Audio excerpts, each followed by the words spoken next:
Alors par rapport à l'objet ici, qui est plus complexe,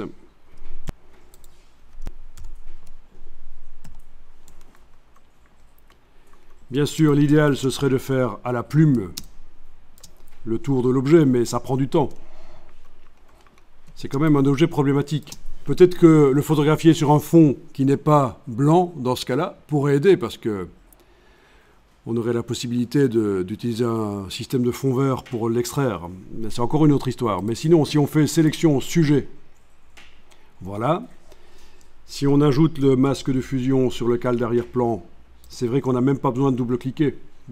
Dans les dernières versions de Photoshop, si on ajoute le masque de fusion, le calque d'arrière-plan se transforme en calque 0 directement.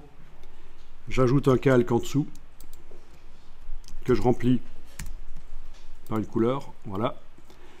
Ben, on a quelques problèmes en fait. Donc il va falloir travailler sur le masque et aller retravailler, notamment au pinceau en blanc pour faire réapparaître. Donc clic, majuscule clic, voilà, etc. Et sinon le reste ce sera la même chose.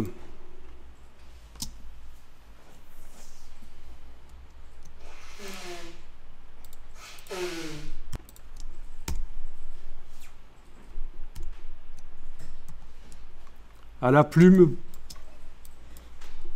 si vous maîtrisez, si vous êtes un dieu de la plume,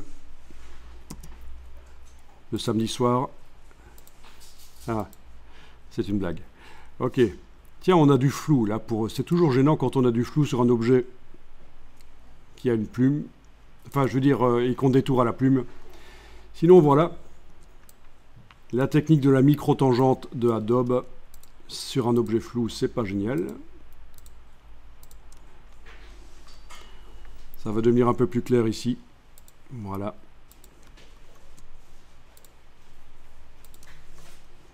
Donc, petite tangente, touche contrôle, ajuster. Petite tangente, touche contrôle, ajuster. C'est ça le principe.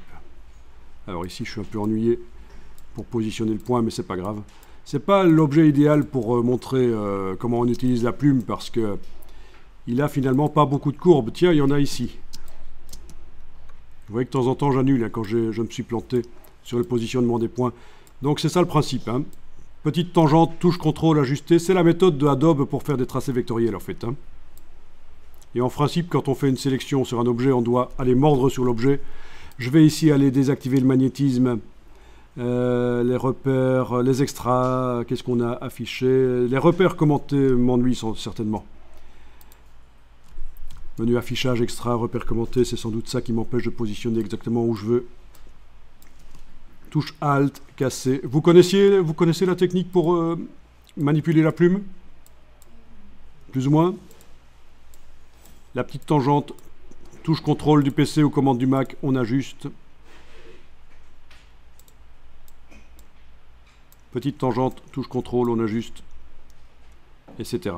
Enfin, quoi qu'il en soit, une fois qu'on a fait le tour, et je vais terminer là rapidement à l'arrache, parce que on a déjà bossé assez là-dessus. Évidemment, c'est n'importe quoi à la fin que j'ai fait là, mais en tout cas, voilà, je me retrouve finalement avec un tracé dans la palette des tracés.